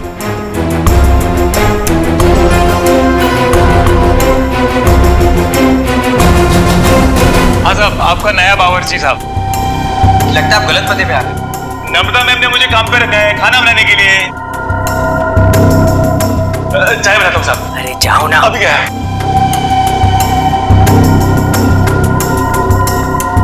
सॉरी डार्लिंग, आने में देर हो गई। वो मॉल में ना सेल लगी थी, तो कुछ ज्यादा ही शॉपिंग करनी। माय गॉड, ये कैमरा लगा के राहुल के घर पे नजर रखे हुए। क्या हुआ आपकी पत्नी के साथ? सर आप बैठिए, मैं सब बताता हूँ। सिर्फ राहुल की नहीं, सीआईडी की भी। मैं तो बिल्कुल ठीक ठाक हूँ। सर एक बात समझ में नहीं आ रही है, इतनी दूर से सीआईडी का वक्त बर्बाद करने से क्या फायदा है? मगर ये आवाज इतनी क्लियर कैसे आ रही है? मैं भी आया। सर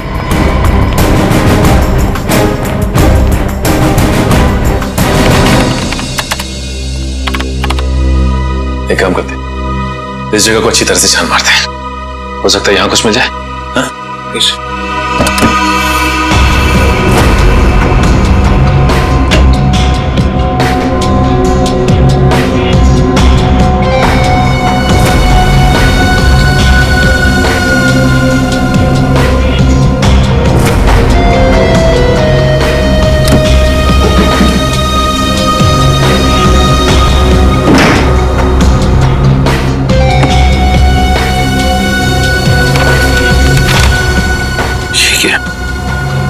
हुआ सर? ये देखो, जमीन के पेपर्स। ये घर किसी गिरधारी के नाम पे है।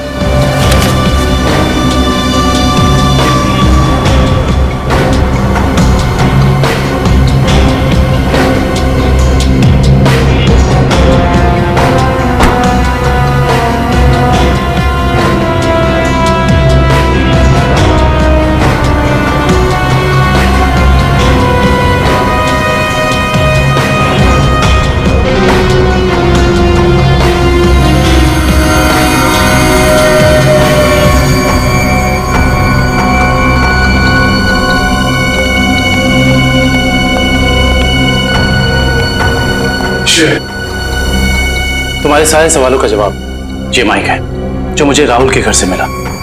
स्पीकर के अंदर छुपा के रखा हुआ था। इसका मतलब गिरधारी जो राहुल के घर पर नजर रखे हुए था, उसी ने माइक लगाया हमें। कौन गिरधारी? अरे दुष्यंत, ये घर के कुछ पेपर्स मिले जिसमें लिखा है कि गिरधारी इस घर का मालिक है। आप लोग सुंदर जी के मेहमान हैं? तुम कौन हो? जी मैं तो यहाँ पर किराए पर रहता हूँ, पर आप लोग कौन हैं? हम लोग सीआईडी से। सीआईडी? जी हाँ, सीआईडी। देख के लगता है कि तुम कहीं बाहर से आ रहे हो। यहाँ सर मैं तो अभी गोवा से आ रहा हूँ, पर आप लोग यहाँ पर सुंदर जी ने कहीं कुछ। एक मिनट, ये सुंदर कौन? सर जब मैं यहाँ से जा रहा था तो मैंने एक घर सुंदर नाम के एक अंकल को किराए पर दिया था। क्या बात, तुम खुद यहाँ पे किराए पे रहते हो और ये घर तुमने किसी को किराए पे दे दिया? सर मैंने सोचा कि गोवा जाने का खर्चा निकल आएगा सर, इसलिए। और गिरधारी जी जिनका ये घर है, वो कहाँ है? सर वो तो लंदन में रहते हैं सर, साल में सिर्फ एक बार ही इंडिया आ पाते हैं। ओह, उसी का फायदा उठा रहे हो तुम? ये कंप्यूटर कैमरास तुम्हारे? नहीं सर, ये सब मेरा नहीं है सर। झूठ बोल रहे हो तुम राहुल के घर पे नजर रखे हुए थे, जासूसी कर रहे थे उस पे। जासूसी? सर मैं राहुल के ऊपर जासूसी नहीं कर रहा था सर। देखो, हमने रिकॉर्डिंग देख ली है, सच सच बताओ। मैडम मैं तो कॉलेज में पढ़ता हूँ, इतनी सारी महंगी चीजें मैं कहाँ से लाऊंगा? तो फिर ये सारी की सारी चीजें किसकी? उस आदमी की जिसे तुमने किराए पे रखा हुआ, सुंदर? सर हो सकता है सर। नंबर दो सुंदर का। सर पिछले हफ्ते गोवा में मेरा मोबाइल चोरी हो गया था, तो तुम्हारे सारे नंबर्स चले गए। जी बहुत अच्छा बहाना है। अपना मोबाइल नंबर दो। सुंदर का नंबर हम तुम्हारे मोबाइल रिकॉर्ड से निकाल लेंगे। सर, सालुंके सर की डीएनए रिपोर्ट आ गई है। पुलकित के खरोचों में जो नेल पॉलिश के अंश मिले थे, वो ना ही नम्रता के थे, ना ही संजना के और ना ही जेनिफर के। मतलब इस केस में कोई और औरत भी शामिल है? सर हो सकता है वो स्केच वाली औरत हो जिसे राहुल अपनी बीवी कह रहा है। हो सकता है। जब तक हमें उस औरत के बारे में कुछ पता नहीं चल जाता, कुछ कह नहीं सकते। क्या हुआ, उस नेल पेंट के बारे में कुछ पता चला क्या?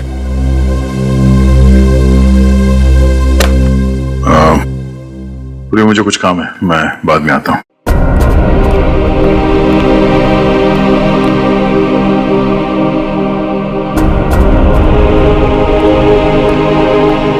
सर जतिन के फोन रिकॉर्ड चेक करिए। सुंदर का नंबर तो नहीं मिला, मगर किसी मनीष नाम के आदमी का नंबर मिला है। करता क्या है मनीष? सर कैमरास और रीडिंग मशीन किराए पे देता है। मनीष? इस मनीष से मिलना पड़ेगा। सर यही है वो सुंदर अंकल जिन्हें मैंने अपना घर किराए पे दिया था। कौन सुंदर? मैं मनीष हूँ। गलत बात है मनीष जी, आप इतने महंगे कैमरा इक्विपमेंट ऐसे ही खुले घर में छोड़ा है। इन्हें तो अरेस्ट करना होगा। बिल्कुल।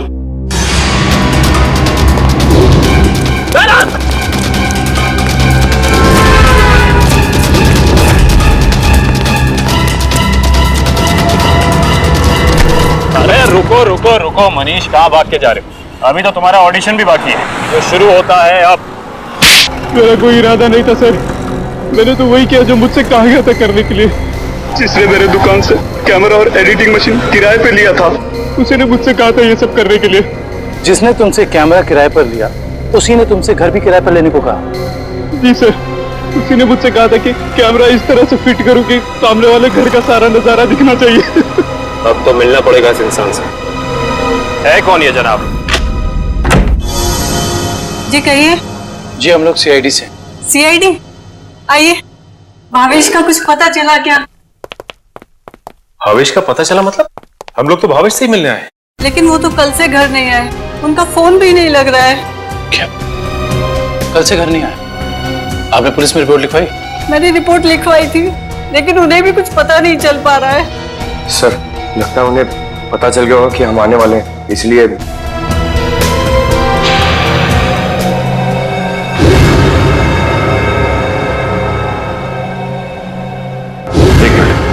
क्या ये आपके पति भावेश है? जी हाँ। ये केस तो और पेचीदा बनता जा रहा है। सब मेरे पति भावेश को ढूंढ निकालिए। देखिए मैम, आप चिंता मत कीजिए, अब भावेश का नंबर दीजिए हमें। जी 197985643।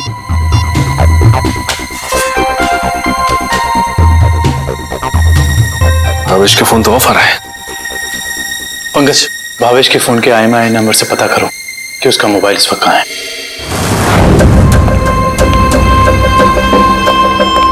मैं आखिरी बार पूछ रही हूँ भावेश तुमसे, वो सीढ़ी तुमने कहाँ रखी है? नहीं बताऊंगा मैं मर भी जाऊँ ना तो तुम्हें भी साथ लेकर डूबूंगा, समझ गई तुम? मैं डूबू या ना डूबू, पर तुमने अपनी जिंदगी जी ली है, याद कर लो अपने भगवान को।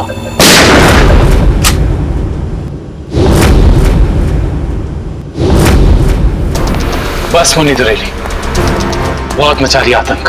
कानून को काफी वक्त से तुम्हारी तलाश थी, मगर हमें नहीं पता था कि हम इस केस के जरिए तुम तक भी पहुंच जाएंगे। खुश तो ऐसे हो रहे हो जैसे तुमने मुन्नी को जेल में डाल दिया है।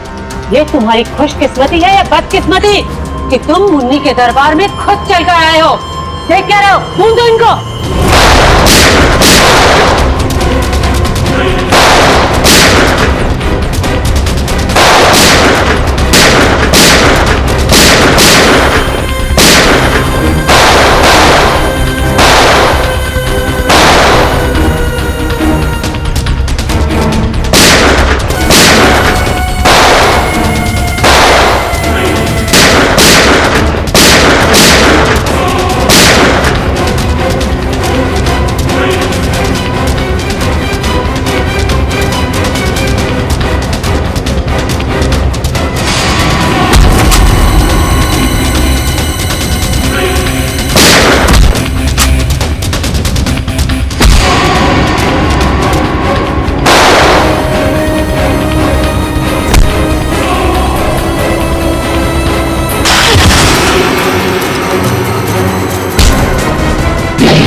मुझे भावेश ने नम्रता को अगवा करने के लिए कहा था।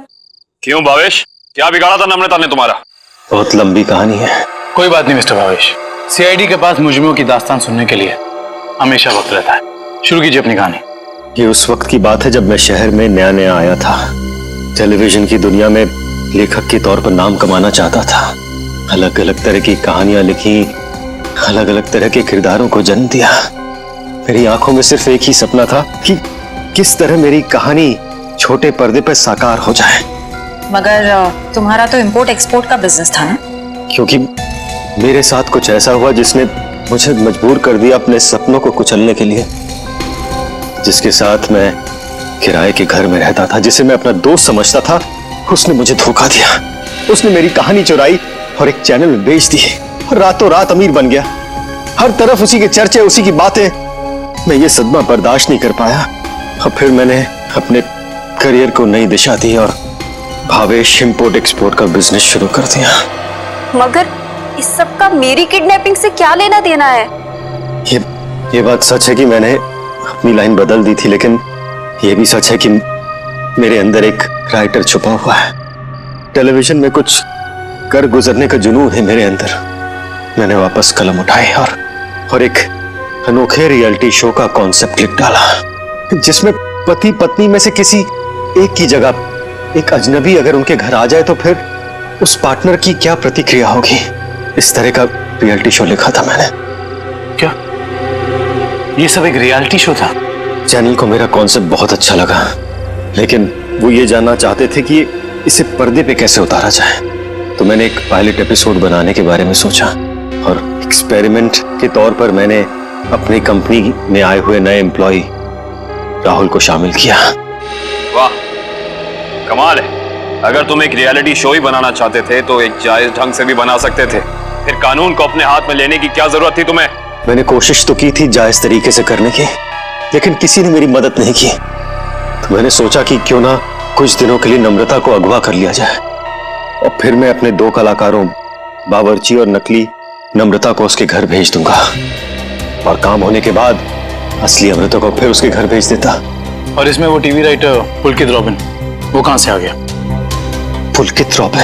पुलकित रॉबिन ही वो शख्स है जिसने मेरे आइडियाज, मेरी कहानी चुराई और मशहूर हो गया। उसे पता चल गया था कि मैं चैनल में कुछ बड़ा रियलिटी शो का आइडिया लेकर जाने वाला हूं। बस उसी की जासूसी करने के लिए यहां पर आया हूं। आज तो पता लगाना ही पड़ेगा कि भावेश कौन सा बड़ा कंसेप्ट चैनल वाले को बेचने वाला है।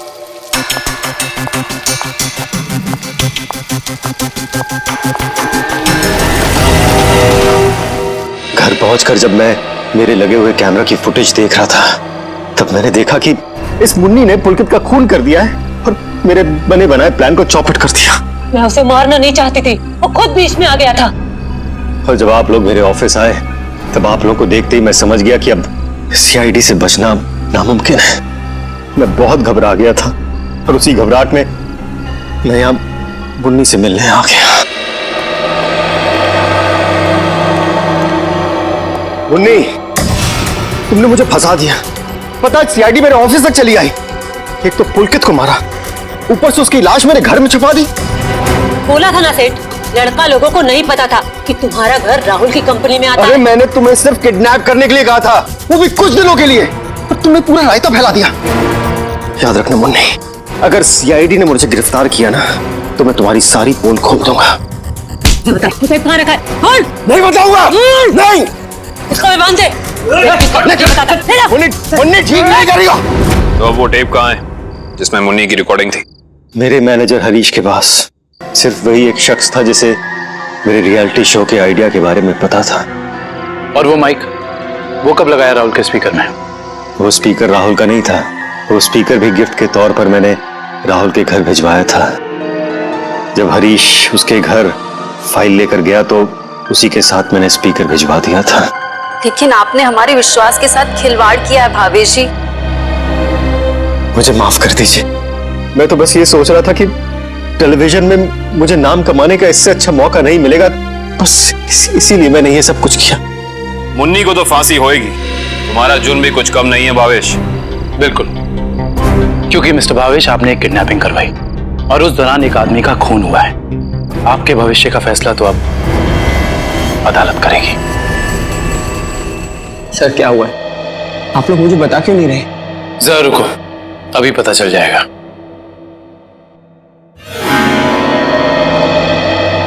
राहुल, राहुल, नम्रता, तुम ठीक हो? तुम ठीक हो ना? हाँ, ठीक हूँ। थैंक गॉड तुम आ गई। थैंक गॉड तुम वापस आ गई। मुझे तो लगा था मैंने तुम्हें हमेशा हमेशा के लिए खो दिया है। हाँ, मुझे भी ऐसे ही लगा था। मुझे तो उम्मीद भी नहीं थी कि मैं कभी तुम्हारे पास जिंदा लौट कर भी आऊंगी। वो तो अच्छा हुआ कि सही वक्त पर सीआईडी वाले आ गए, जिन्होंने हमें फिर से मिला दिया। तुम दोनों मुझे माफ कर देना। मुझे नहीं पता था कि मेरी एक्टिंग चीजों को इतनी गलत दिशा में ले जाएगी। एक्टिंग? मैडम, माना कि भावेश जी ने आपको वहां एक एक्टिंग असाइनमेंट के लिए भेजा था, मगर लाश देखने के बाद और सीआईडी की कस्टडी में होने के बावजूद आपने हमें सच क्यों नहीं बताया? क्योंकि सर उन्होंने मुझसे कहा था कि कितनी भी टेढ़ी स्थिति क्यों ना आ जाए, मैं अपना काम करना ना छोड़ूं, एक्टिंग ना छोड़ूं। इसलिए मुझे लगा कि वो नाश भी लगती है और सीआईडी भी सब बस रियलिटी शो का हिस्सा है। वाह, और आप अपनी एक्टिंग के चौके छक्के की बारिश करते रही। मुझे माफ कर दीजिएगा सर, पर आपको तो पता है ना कि एक नए एक्टर के लिए टीवी और फिल्मों की दुनिया में पाँव जमाना कितना मुश्किल है। इसलिए मैं कोई गलती करना नहीं चाहती थी, इसलिए मैं एक्टिंग करती रही। अब आप लोग मुझे जो सजा देना चाहें मुझे मंजूर है। सर रहने दीजिए ना सर, अब मुझे मेरी नम्रता मिल गई और आप लोगों ने भी असली मुजरिम को पकड़ लिया है। गलती तो उन्होंने की है तो इन्हें सजा भी मिलेगी, लेकिन इन्हें क्या सजा मिलेगी ये अदालत तय करेगी। फिलहाल आप दोनों जा सकते हैं। Thank you sir, thank you so much.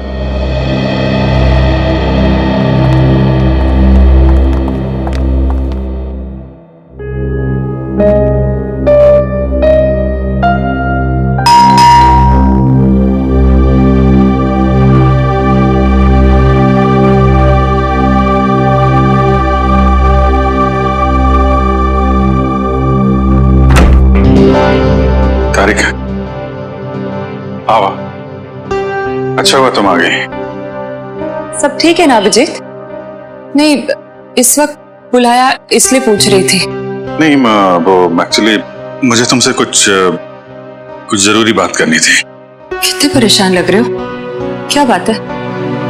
Actually समझ नहीं पा रहा हूँ मैं तुमसे कैसे बताऊं। मैं समझ गई, दया के बारे में ना? मैं जानता हूँ ये सुनकर तुम्हें बहुत धक्का लगेगा और इससे पहले मेरी हिम्मत जवाब दे जाए, मैं तारिका जब एसीपी साहब यहाँ वापस आएंगे तो मैं उनसे कहने वाला हूँ वो मेरा ट्रांसफर कर दे। क्या? ट्रांसफर? आई एम सॉरी तारिका, मैं और बर्दाश्त नहीं कर सकता। मेरे और दया के बीच में जो कुछ चल रहा है मैं अभिजीत, लेकिन दया तो तुम्हारा दोस्त है ना? हाँ, लेकिन अब दोस्ती रही कहाँ? ऐसे क्या, दोस्तों के बीच में तो ऐसा होता रहता है, ऐसी छोटी मोटी गलतफहमी, ऐसे झगड़े। इसका मतलब ये थोड़ी कि एक दोस्त ऐसे मुंह मोड़ के निकल जाए। तारिका मैं जान दे सकता हूं मैं उसके लिए, वो बात नहीं है, लेकिन ये सब मैंने सपने में भी नहीं सोचा था कि हमारी दोस्ती इस मुकाम तक पहुंच जाएगी। मैंने फैसला कर लिया है, मैं यहां से चला जाऊंगा। इस तरह के और भी एपिसोड देखने के लिए हमारे चैनल को सब्सक्राइब करें और बेल आइकन दबाना ना भूलें।